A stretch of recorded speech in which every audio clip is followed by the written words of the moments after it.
Good evening, sir.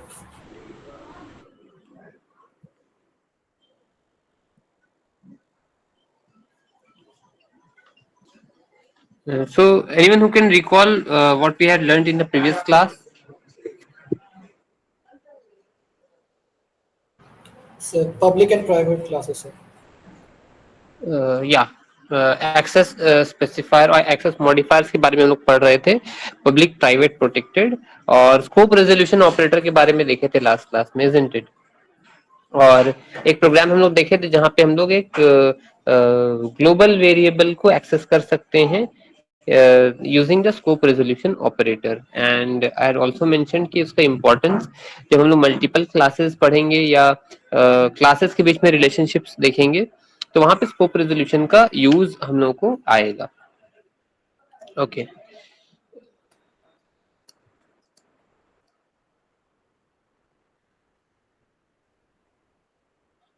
Let me just connect.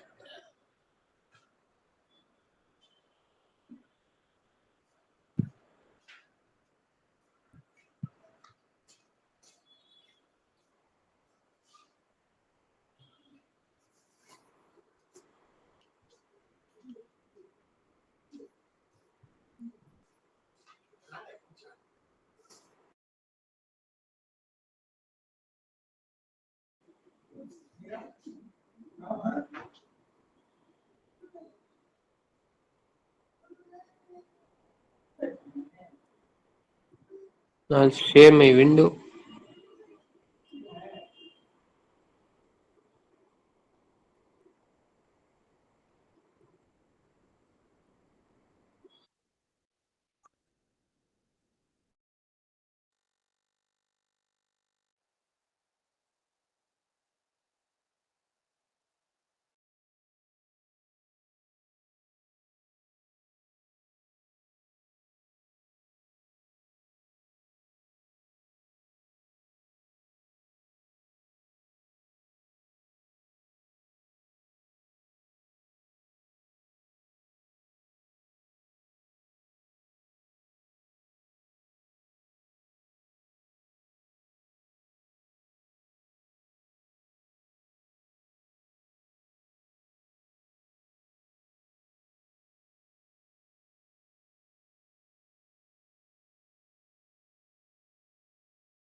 Yeah. Sorry, I got disconnected. Just hold on.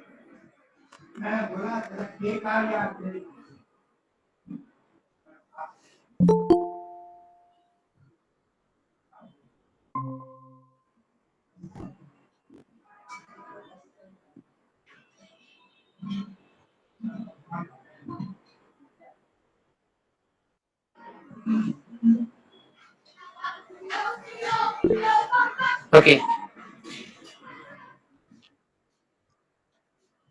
So quickly से इसको ready कर लेते हैं and then आज हम लोग एक नया टॉपिक डिस्कस करेंगे.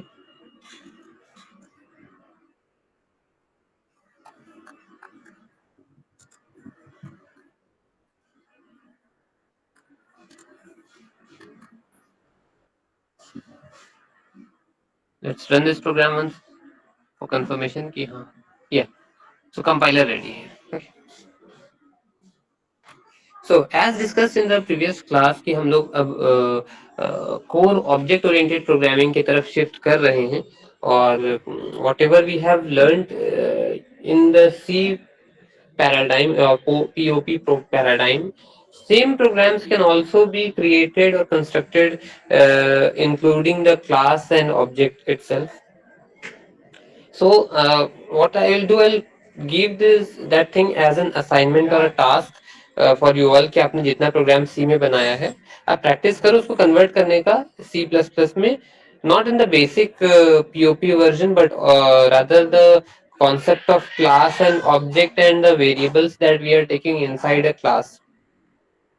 ठीक है, ताकि क्लास और see why I'm taking telling this point is that because uh, perhaps few of you might have seen or worked on Python or Java.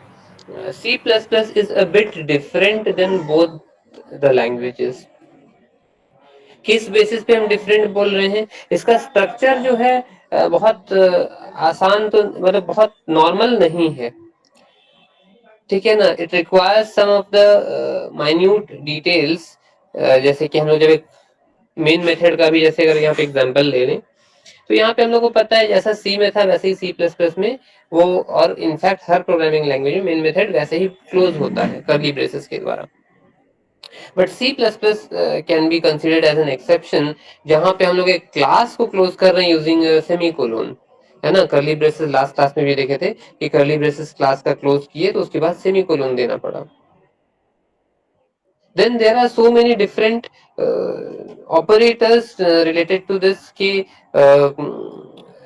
छोटे छोटे कंपोनेंट्स जो है बहुत मीनिंगफुल काम के लिए बनाए गए हैं तो उन पे हम लोग को फोकस और ध्यान रखना पड़ता है. Again, you can say that this is a problem in shifting from a programming language to another programming language जहाँ 32 कीवर्ड्स सिर्फ थे हमारे पास सी में, वहां हमारे पास 64 कीवर्ड्स आ जाते हैं सी प्लस प्लस में.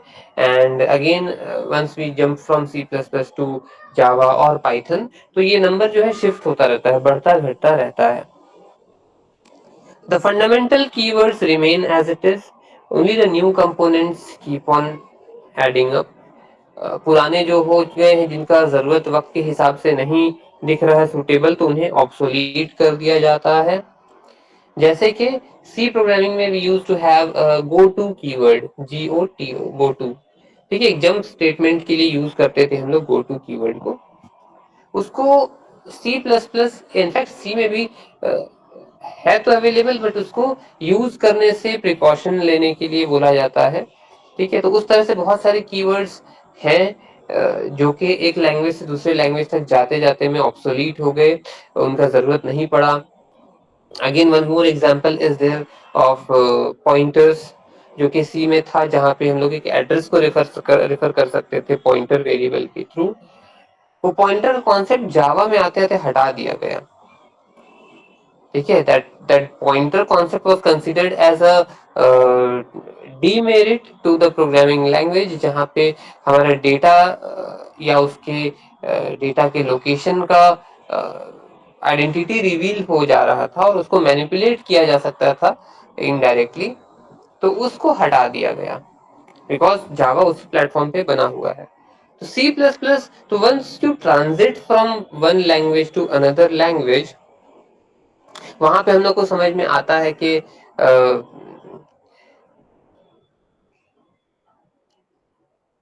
क्या नए कंपोनेंट्स ऐड करने हैं, क्या डिमेरिट्स रहा पुराने प्रोग्रामिंग लैंग्वेजेस का जिसको अब हटा दिया गया है.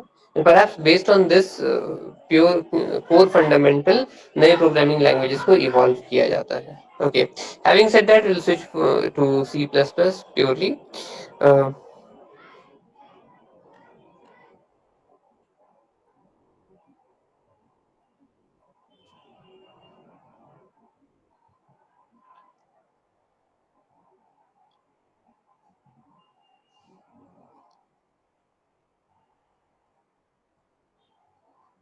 so आज हम लोग एक कॉन्सेप्ट देखेंगे जहाँ पे एक तो सिंगल क्लास तो इंट्रोड्यूस कर दिए थे, अब मल्टीपल क्लासेस डालने से क्या होता है. ठीक है. तो in fact if you keep on searching these things over the internet या कहीं कंटेंट आप देखते हो यूट्यूब पे या कहीं बुक्स में भी अगर थोड़ा ढूंढने लगते हो, when you search about multiple classes in a program, ये दो तरीके का हो सकता है. मल्टीपल क्लासेस का मतलब हो रहा है हमारे पास कि हम दो या दो से अधिक क्लास यूज कर रहे हैं अपने प्रोग्राम में. Now if these classes or some of these classes are related to each other in some way or the other, and if they are sharing data among themselves, then that could be a concept of inheritance, जो कि एक object oriented programming का feature है.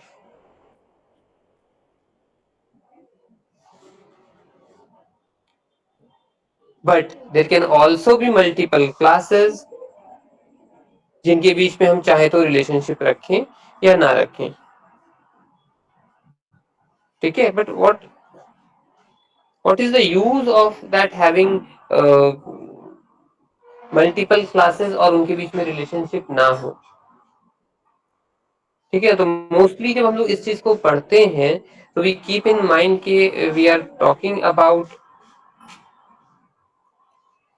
where these two or more classes are talking about sharing some relationship or having some relationship or sharing some data or flow of data is happening between these classes, not the function but the classes.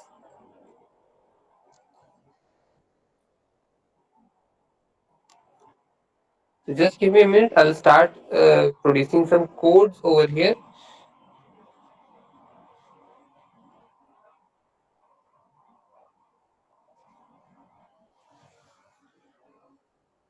तो last class हम लोग जैसे कि code लिखे थे,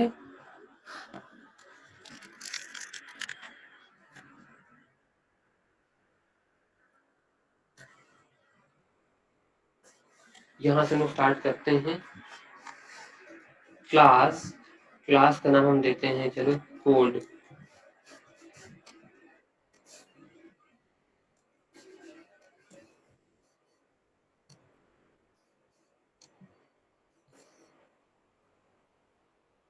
ठीक है.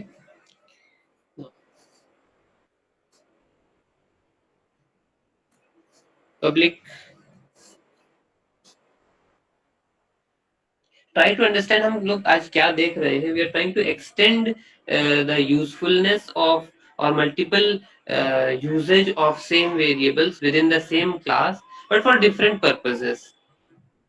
ठीक है ना. अभी तक हम लोग क्या करते थे, लेट्स से कि एक मेथड के एक फंक्शन के अंदर हम लोग वेरिएबल्स को डिक्लेयर करते थे और उस वेरिएबल के थ्रू हम लोग उस फंक्शन के अंदर सारा काम करते थे. Now if we have to work on different functions, if we have to work on different functions कि एक फंक्शन जो हो प्योरली एडिशन के लिए हो, दूसरा फंक्शन प्योरली सब्ट्रैक्शन के लिए हो, तीसरा फंक्शन प्योरली सिर्फ मल्टीप्लिकेशन के लिए हो, लेकिन ये सारा काम एक ही सेट ऑफ डेटा पे हो रहा हो, that is X and Y. Let's say मतलब दो ही वेरिएबल है एक्स और Y.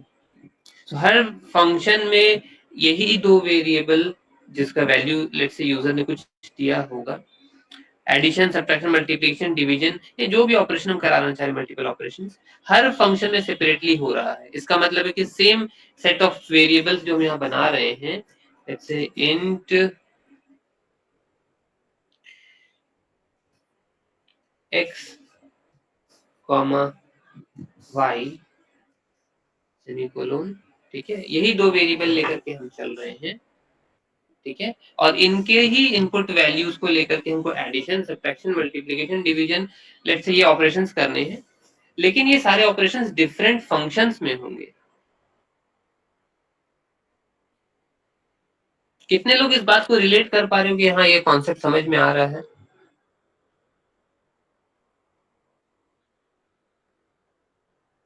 Adarsh and Ravi, is it relatable? हाँ सर, यस सर। ठीक है, तो यस दो फंक्शन पे हम बना करके रिलेशन देख ले रहे हैं, दो पे बन जाएगा तो वो हजारों फंक्शन भी वैसे हम लोग बना सकते हैं।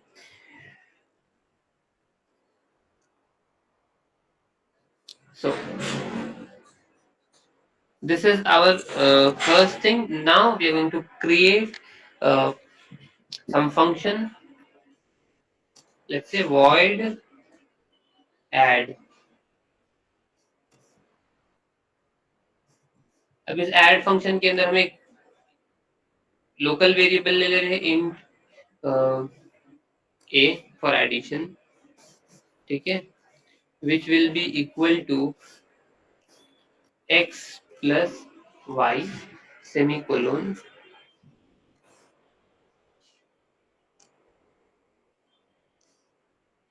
and then print out भी कर देंगे यहीं पे cout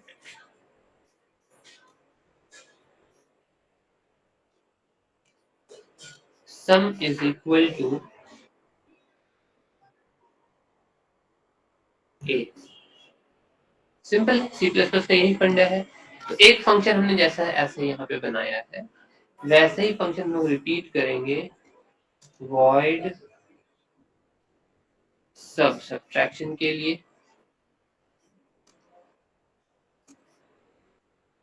और इसके अंदर हम लोग यूज करने वाले हैं int s which will be equal to a minus b, sorry x minus y,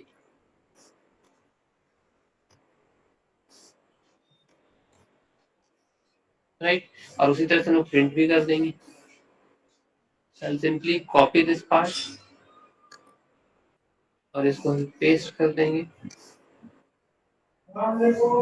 यहाँ पे add sum की जगह हम लोग लिख देंगे डिफरेंस,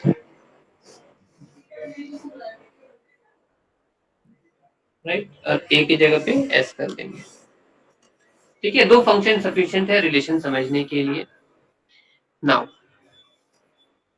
क्या कोई बता सकते हो हम लोग को नेक्स्ट काम अब इसमें क्या करना चाहिए? I have created partial code, इसको कंप्लीट कैसे करें, क्या मिसिंग है?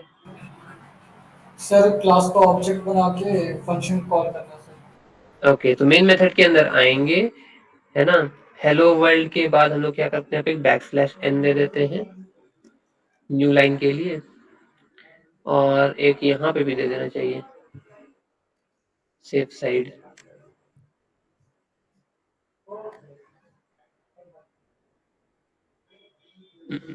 I think it should be in double quotes.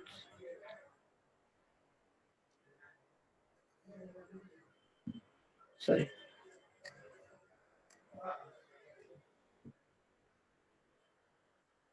Let's see.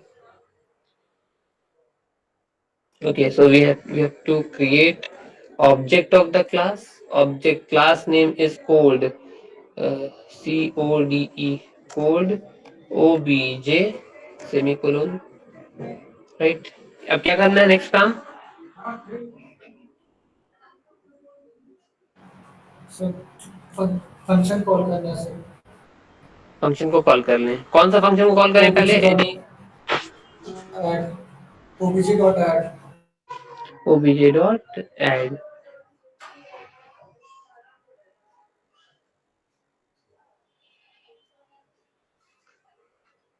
Right, और इसी तरह से obj dot subtract।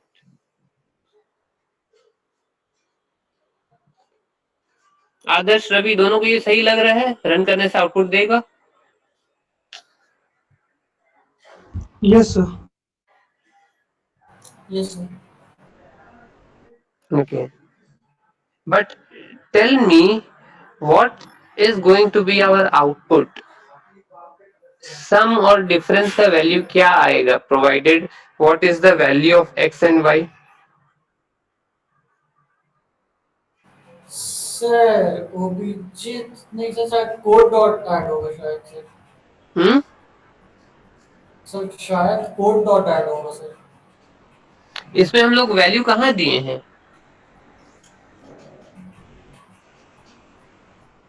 देखो हम हमेशा बोलते हैं प्रोग्राम, जैसे हम लोग अभी प्रोग्राम बना रहे हैं आप लोग के लिए है कि प्रोग्राम को 3 हिस्सों में डिवाइड करके सोचो। तीन तीन हिस्सा क्या होता है यूजुअली? हमारा मेजोरिटी ऑफ द प्रोग्राम जो हम लोग कॉलेज लेवल पे सीखते हैं ना, वो इन्हीं 3 एस्पेक्ट पे ही बनता है, input, process and output. Input करने बोला कि 2 नंबर इनपुट करा करके आप एडिशन और सब्ट्रैक्शन करो, लेकिन ये दोनों काम 2 डिफरेंट फंक्शन में होना चाहिए। तो हम काम तो जस्टिफाई कर लिए, ऐड फंक्शन के अंदर काम करा लिए एडिशन वाला, सब फंक्शन के अंदर काम करा लिए सब्ट्रैक्शन वाला, लेकिन एक्चुअली इनपुट है कहाँ? एक्स और वाई का वैल्यू है कहाँ पे? पूरे प्रोग्राम में कहीं ना इनपुट लिए हैं, ना ही कहीं पे हम वैल्यूज का पुट ऑन किए हैं।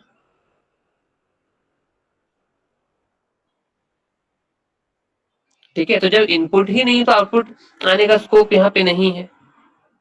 तो यहाँ पे हम लोग क्या करेंगे, ऑब्जेक्ट बनाने के बाद सबसे पहले ओबीजे डॉट वेरिएबल्स को वैल्यू असाइन कर देते हैं, या चाहते तो यूजर से भी इनपुट करा सकते थे। ठीक है, अपना टाइम बचाने के लिए बस हम ये काम कर ले रहे हैं। 12 and again OBJ dot Y equals let's say 6 लेते हैं, डिफरेंस भी सही से मिल जाए। ठीक है, अब रन करके देखते हैं। सी रिजल्ट आया। क्लियर है concept? Yes sir. Yes, sir. ठीक है, तो हमेशा जब भी क्वेश्चन एक ऐसा दिया जाए जहाँ पे कुछ प्रोसेस करने के लिए दिया जा रहा हो, तो वहां पे हम लोग को 3 पार्ट में तोड़ के देख लेना है। तो यहाँ पे हम लोग वेरिएबल डिक्लेयर तो कर दिए थे अपने क्लास के अंदर, लेकिन हम लोग उसको वैल्यू असाइन नहीं किए थे, ना ही इनपुट किए थे और ना ही वहां पे कोड के अंदर में ही प्रोग्राम का वैल्यू लिख, कोड वेरिएबल्स का वैल्यू लिख पाए थे। तो सबसे पहले हम लोगों ने क्या किया, एज वी नो दैट कि हमारा प्रोग्राम हमेशा मेन मेथड से ही स्टार्ट होता है, तो एक प्रिंट स्टेटमेंट आया, फिर हम लोगों ने अपने प्रोग्राम में अपने क्लास का ऑब्जेक्ट बनाया।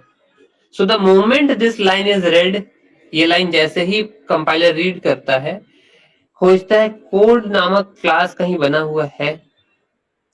ठीक है, उसका ऑब्जेक्ट बनाना है। सो ऑब्जेक्ट बनने के साथ और क्या क्या काम होता है, बिहाइंड द सीन हो क्या रहा है, ये जानना बहुत जरूरी है। एक अच्छा प्रोग्रामर या अभी के टाइम में जो वाकई जो एक सॉफ्टवेयर इंजीनियर होता है, जो कोड्स को बारीकी से समझ पाता है, उसका एक अच्छा गुण ये भी होना चाहिए कि उसको बिहाइंड द सीन क्या चल रहा है और कैसे ऑपरेट हो रहा है वो समझ में आना चाहिए। ये तो सामने सामने हम लोग को समझ में आ रहा है बिकॉज हम लोग के पास बेसिक लॉजिक क्लियर है, लेकिन बिहाइंड द सीन हो कैसे रहा है, कहाँ से कोड रन करना स्टार्ट कर रहा है। अगर ये पहले से ही रन करना स्टार्ट कर रहा था तब तो फिर यहाँ पे आते ही एरर दे देना चाहिए था कि भाई साहब एक्स और वाई का तो वैल्यू है ही नहीं अभी, या फिर वो रैंडमली मेमोरी से कुछ गार्बेज वैल्यू उठा करके ऐड करके यहाँ पे सम दे देता। लेट्स से प्रोवाइडेड कि यहाँ पे हम लोग अभी इसको कमेंट लाइन बना दे रहे हैं। अब रन अगर करेंगे तो 2 ऑप्शन है, या तो एरर दे देगा कि भाई वैल्यू तो मिसिंग है अभी तक एक्स और वाई का, आपने दिया नहीं कहीं पे भी, या फिर वो मेमोरी से रैंडमली गार्बेज वैल्यू उठा करके प्रोसेसिंग कर देता। सो रन करके देखते हैं इन दोनों में से कौन सा यहाँ पे आ रहा है या हो रहा है। 0 एंड 0, वो गार्बेज वैल्यू भी नहीं उठाया। अगर गार्बेज वैल्यू उठा रहा है और ये बात अगर सही है तो हम इस प्रोग्राम को अगर दोबारा या कितनी बार भी रन करेंगे तो मोस्ट लाइकली वो रिजल्ट जो है वो डिफर करना चाहिए।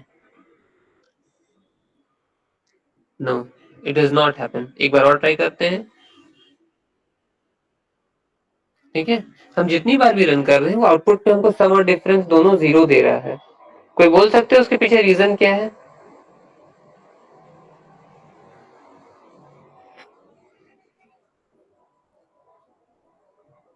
एनी वाइल्ड गेसेस कि सर ये हुआ होगा? सर डिफॉल्ट वैल्यू 0 ले रहा है सर ए और बी।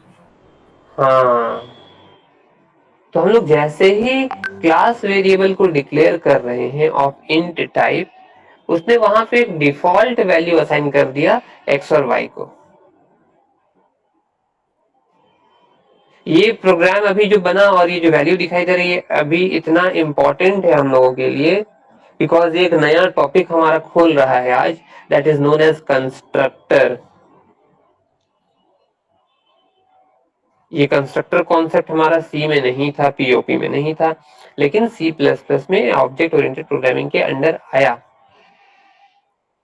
तो दो कॉन्सेप्ट हम लोग पढ़ेंगे आगे चल करके with in few classes, constructor and destructor.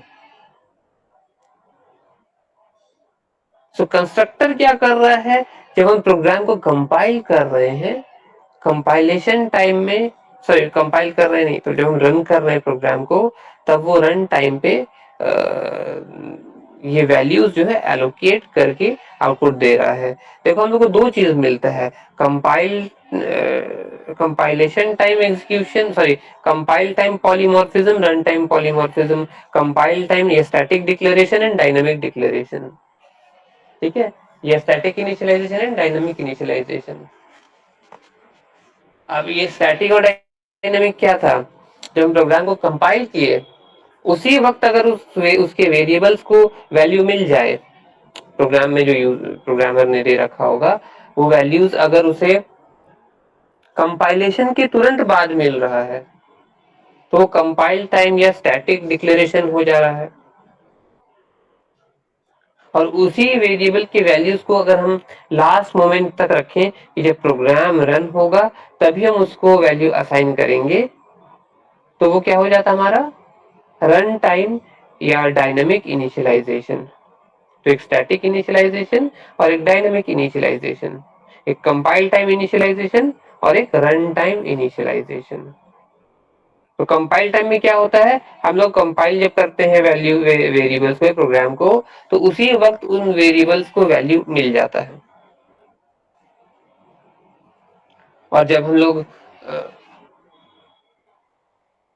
Programme को कंपाइल करने के बाद रन करते हैं तो कई सिनेरियोज में वो रन टाइम पे जब प्रोग्राम को रन करेंगे तब मेमोरी एलोकेट करके वैल्यू असाइन करता है। दोनों का ही अपना अपना एडवांटेज डिसएडवांटेज है। कंपाइल टाइम का एडवांटेज क्या है कि हमारे पास प्रोग्राम में रेडिली वैल्यूज अवेलेबल रहते हैं। तो जब हम एग्जीक्यूट करते हैं कोड को, मेरा सॉल्व एग्जाम्पल तुरंत एग्जीक्यूट करके आ जाता है। तो ये बात बोलने तक यहाँ पे साबित है सही, लेकिन प्रैक्टिकली हम लोग नहीं प्रूव कर पा रहे हैं क्योंकि हम लोग प्रोग्राम ही छोटा सा बना रहे हैं। ऐसा कोई प्रोग्राम बना करके टेस्ट करें जिसमें कि हमको स्लगिशनेस, लेटेंसी, डिले ये दिखाई देने लगे, तब कुछ बात है। अभी तो ये 8 लाइन का प्रोग्राम है, बेसिक सेट ऑपरेशन परफॉर्म करना है, उसमें तो क्या ही डिले लगेगा। तो ये बात सिर्फ हम लोग वर्बली भी बोल सकते हैं, इसको हम लोग जस्टिफाई या प्रूव नहीं कर सकते हैं, लेकिन इसका ये मतलब नहीं कि टॉपिक जो हम लोग बोल रहे हैं वो गलत है। हम लोग बस ये वेरीफाई करना था, कंपेयर करके दिखाना था कि भाई ये स्लो है और ये फास्ट है टेक्निक, लेकिन हम लोग उसको अनफॉर्चुनेटली इतने छोटे से कोड्स में नहीं कर सकते हैं।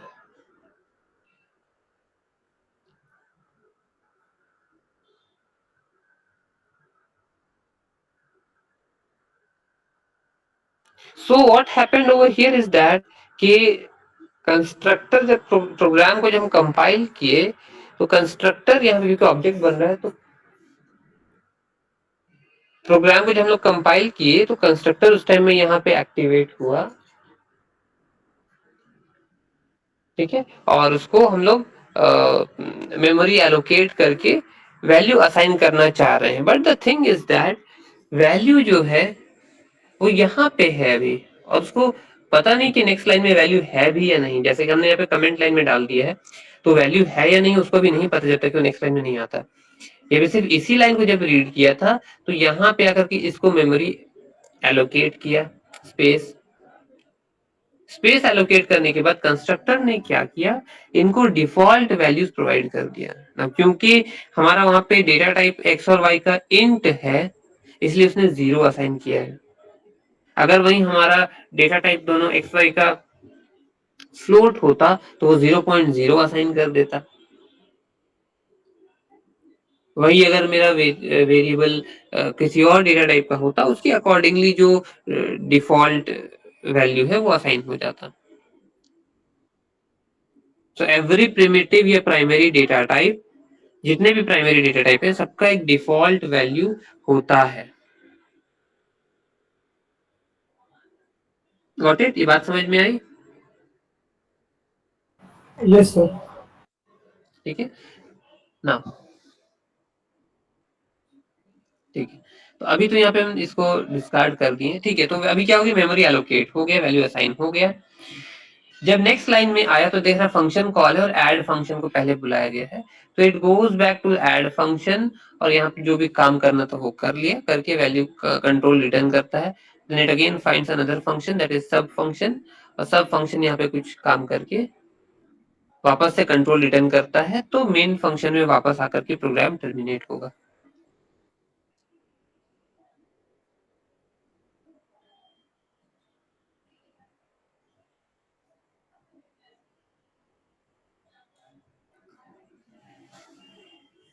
आगे बढ़े हम लोग। Yes sir. Yes sir. Okay, now if you see कि यहाँ पे ऐड फंक्शन और सब्ट्रैक्ट फंक्शन के अंदर कोई रिलेशन नहीं है। एक कॉमन बात सिर्फ ये है कि दोनों के दोनों सेम इनपुट वेरिएबल्स पे या सेम इनपुट वैल्यूज पे ही ऑपरेशन परफॉर्म कर रहे हैं। Other than that nothing is similar between the two things, between the two functions. अब अगर ऐसा हो जाता कि हम लोग इनपुट यहाँ करवा रहे हैं लेकिन प्रिंट हम किसी थर्ड फंक्शन में करवाना चाहते हैं, ठीक है ना, ये जो प्रिंट स्टेटमेंट यहाँ पे है, हम अब क्या चाह रहे हैं कि ये प्रिंट स्टेटमेंट जो है दोनों का, वो एक थर्ड फंक्शन के अंदर आ जाए, void show नामक फंक्शन।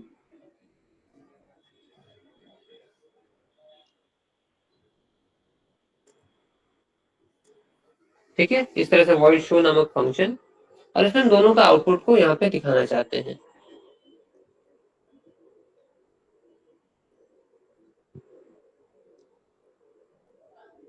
देखो, इसको कमेंट लाइन से निकाल दी तो ये एग्जीक्यूट हो पाएगा उसी तरह से।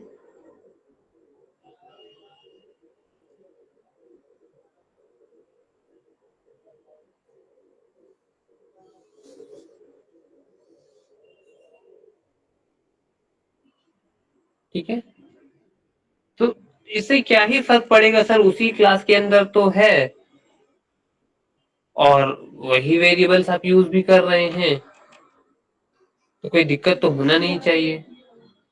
आप दोनों को क्या लगता है, रवि एंड आदर्श, आउटपुट आएगा वही?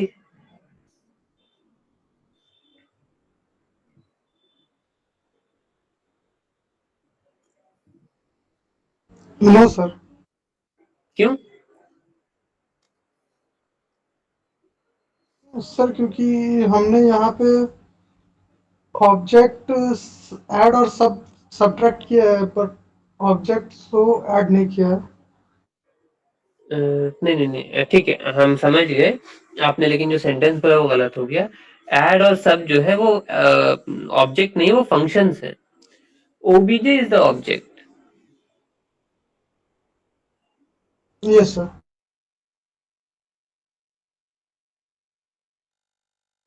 ठीक है ना, तो फंक्शन हम लोग ऐड नहीं किए, ठीक है, इट्स माय मिस्टेक। हम चलो इसको ठीक कर लेते हैं कि यहाँ पे OBJ dot show function, show function ले लिए। अब रन करना चाहिए।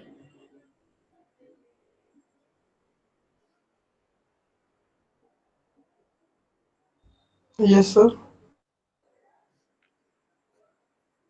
चलिए रन करते हैं। एरर आ गया। ठीक है, बड़ा इंटरेस्टिंग है ये चीज। ठीक है, हम हमेशा बोलते हैं कि प्रोग्राम भले हम लोग को आ जाए, हम लोग अधूरे प्रोग्रामर ही रहें जब तक कि हम लोग को एरर को ठीक करना ना आता हो। तो प्रोग्रामिंग में सबसे कॉम्प्लिकेटेड कि डिफिकल्ट टास्क यही है एरर फाइंड आउट करना। लेट्स सी आज हम लोग इसको डिकोड कर पाते हैं या नहीं। एरर क्या बोल रहा है लाइन नंबर 24 में, है ना, लाइन नंबर 24 मिला ज्यादा नहीं, 24 में तो नहीं, 27, लाइन नंबर 27, लाइन नंबर 27 और 28 में एरर दिखा रहा है। क्या बोल रहा है, error A was not declared in this scope and S was not declared in this scope। मतलब दो अलग वेरिएबल के लिए सेम एरर दे रहा है। क्या है दिक्कत, कोई बता सकते हैं?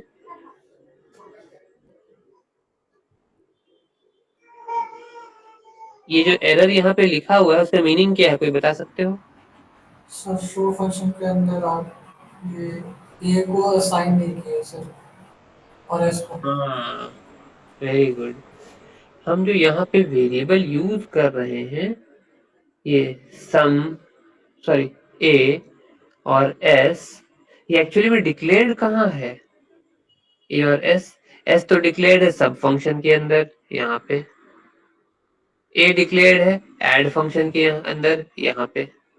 तो जो वेरिएबल मेरे लोकल है, एक फंक्शन के अंदर डिक्लेयर हुए, उसका पहचान, उनका अस्तित्व, उसका वैलिडिटी तो उसी फंक्शन के अंदर ही तक रहेगा ना। अब उस वेरिएबल को हम अगर जितना भी कोशिश कर ले बाहर यूज करने के लिए, वो तो पहचानेगा ही नहीं। कंपाइलर बोलेगा ये कहाँ से आया है, ए और एस हमको नहीं पता। लेकिन उसी वेरिएबल को उठा करके उस करली ब्रेसेस के अंदर डाल दो, बोलेगा अरे हाँ हम जानते हैं तुम कौन हो। ठीक है, तो ये पावर है, ये एक तरह का रूल का इम्पोर्टेंस समझिए कि कितना हार्ड कोडेड या स्ट्रक्चर इसको कितना अच्छा बनाया गया है कि वो पहचान पा रहा है कि मेरा रेंज कहाँ तक है। अब क्योंकि उसको हम लोग शो फंक्शन के अंदर डिक्लेयर ही नहीं किए उन दो वेरिएबल्स को, तो शो फंक्शन बस खोज रहा है कि भाई ये कहाँ से आया है, उसको पहचान नहीं पा रहा है। तो पहचान नहीं रहा तो एरर जनरेट कर रहा है।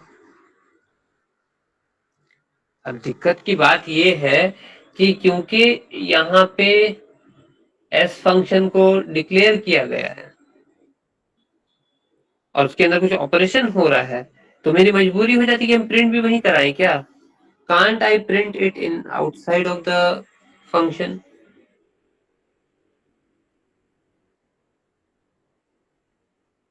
ठीक है, ये दिक्कत की बात है, समझिए कि हम लोग थोड़ा सा क्या हो गया, लिमिटेशंस में आ गए, यहाँ पे दायरा बंद गया है कि हम लोग उसको बियॉन्ड द फंक्शन या फंक्शन के स्कोप के बाहर जाकर के हम उसको यूज नहीं कर पा रहे हैं।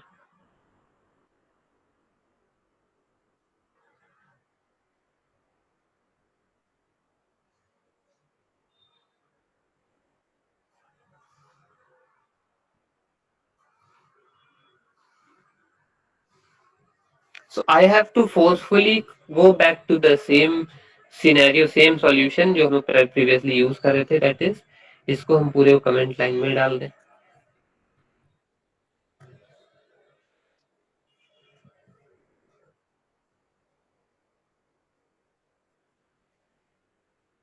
ठीक है, और वापस से हम इनको खोल दें ताकि प्रिंट अपनी जगह पे हो पाए। अब रन करके देखते हैं। अभी भी क्या बोल रहा है, class code has no member name show, show function को पहचान ही नहीं रहा है।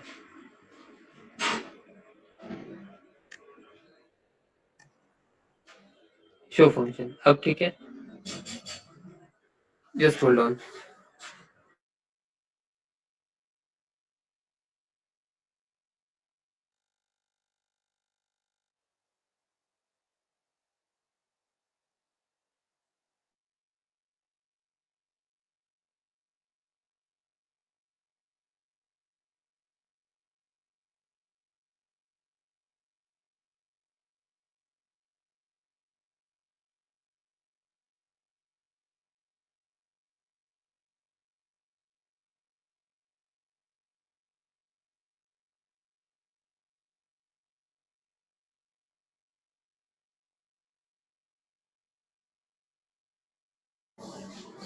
Okay, so I have to get back to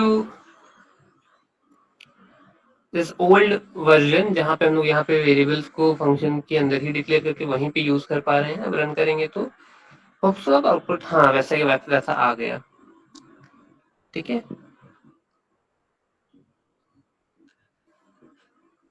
सो देखो हम लोग आज रिलेशनशिप समझे, फंक्शंस के बीच में डेटा को मूव कैसे कराते हैं और कहाँ कहाँ फंस सकते हैं वो बताए हैं। बट हैविंग सेड दैट, क्या यही एकमात्र सॉल्यूशन हमारे पास है, या ये जो चीज हम लोग अचीव करना चाह रहे थे कि लोकल वेरिएबल्स को भी हम लोग दूसरे फंक्शन में यूज कर पाए, ये पॉसिबल है या नहीं? ठीक है, हम फिर से इस बात को उठा रहे हैं, बहुत नोट करके इसको, try to find a solution to this, कि क्या हमारे पास सिर्फ यही एक ऑप्शन है कि जिस फंक्शन के अंदर वेरिएबल्स को ले रहे वहीं पे हम प्रिंट करा देंगे, या ये जो चीज हम अचीव करना चाह रहे थे ये सी प्लस प्लस में किसी भी तरह से मुमकिन है, तो वो सॉल्यूशन क्या है? तो क्या ये इसका सॉल्यूशन आप दोनों नेक्स्ट क्लास तक से पहले दे पाओगे? सर हम ऐड और सब्ट्रैक्ट को रिटर्न टाइप बना सकते हैं जिसमें शो और डिक्लेयर हो जाएगा सर। ठीक है, आप बना करके रन करके देखो, अगर आ जाएगा तो do share the code with ma'am के थ्रू हमको मिल जाएगा, और मिलते हैं लोग नेक्स्ट क्लास में, उसको रन करके देखेंगे, ठीक है। तो ओके मेरे पास सर। टाइम है, आराम से कोर्स को बना के रन करके पहले देखो, रिलेशनशिप समझने की कोशिश करो। सी देखो, सी प्लस प्लस में ये बहुत इंपॉर्टेंट, एक बार जब ट्रांजिशन समझ में आ गया, फ्लो ऑफ डेटा, उसके बाद तो मजा ही मजा है कि हाँ हमको पता है कि लिमिटेशंस क्या है, स्ट्रेंथ क्या है, फ्लो कहाँ कहाँ पे करवा सकते हैं, कहाँ पे रेस्ट्रिक्टेड है, अब हम यूज कर लेंगे, बस इतना सही चीज जानना है। सी प्लस प्लस ये ऑब्जेक्ट ओरिएंटेड प्रोग्रामिंग के पीछे को बनाने के पीछे का मकसद ही यही था कि जो फ्री फ्लो ऑफ डेटा जो हो रहा था अमंग द फंक्शंस, इसको किसी तरह से रेस्ट्रिक्ट किया जाए। तो अभी तो फिलहाल जो पब्लिक या फ्लो फंक्शन के बीच में हम लोग देख रहे हैं कि वो रिस्ट्रिक्शन लगाया है ना, रिस्ट्रिक्शन लगाया है, लेकिन क्या फिर भी कुछ ऑप्शन है ऑल्टरनेट? क्योंकि ये तीनों फंक्शन जो हम लोग बना रहे थे, that is add, subtract and show, ये तीनों तो एक ही क्लास को बिलोंग कर रहे हैं ना, तो क्या इससे कोई बेनिफिट हमें नहीं मिलना चाहिए कि क्योंकि सब तीनों सेम क्लास के हिस्सा हैं, तो ये आपस में एटलीस्ट डेटा शेयर कर रहे होंगे। एंड ऑल्सो हम तो यहाँ तो पब्लिक डिक्लेयर किए ही हैं, तो मेरे वेरिएबल्स भी पब्लिक है और मेरे फंक्शंस भी पब्लिक हैं। फंक्शंस पब्लिक होने से क्या फायदा होता है, उसके वेरिएबल भी एक्सेसिबल बन जाते हैं,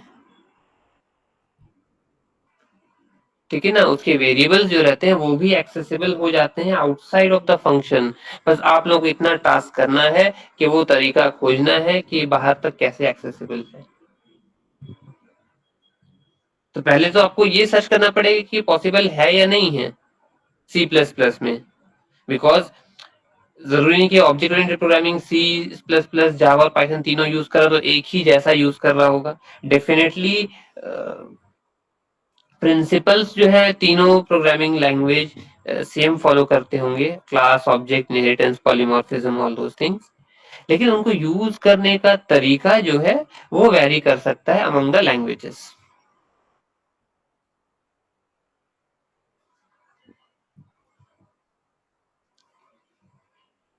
ये कॉन्सेप्ट क्लियर हुआ? Yes sir. Yes, Ravi, sir. ठीक है। तो अभी हम नया टॉपिक नहीं स्टार्ट कर रहे हैं, नेक्स्ट क्लास हम लोग इनहेरिटेंस में आएंगे और मल्टीपल क्लासेस के बीच में रिलेशन। आज हम लोग मल्टीपल फंक्शंस के बीच में रिलेशन खोजने की कोशिश की है, नेक्स्ट क्लास में लोग मल्टीपल क्लासेस इंट्रोड्यूस करेंगे और उनके बीच में रिलेशनशिप मतलब इनहेरिटेंस यूज करेंगे, और इनहेरिटेंस के साथ साथ हमारा कंस्ट्रक्टर और डिस्ट्रक्टर स्टार्ट होगा। सो पॉलीमॉर्फिज्म हम लोग पहले कर चुके थे, लेकिन फिर से हम बोलेंगे वो पॉलीमॉर्फिज्म क्लास के बाहर का हिस्सा था। हम लोगों ने क्लास जब इंट्रोड्यूस किया था तब उसके बाद से पॉलीमॉर्फिज्म नहीं लगाए हैं। सो आप पॉलीमॉर्फिज्म का कॉन्सेप्ट को इसी तरह से एक क्लास बना करके या मल्टीपल क्लासेस में टेस्ट कर सकते हो।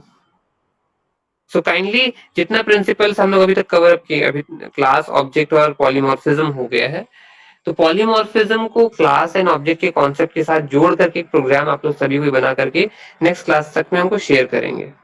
So before we meet in the next class, आप लोगों की तरफ से solution आ जाना चाहिए, the use of polymorphism in the concept of class and object.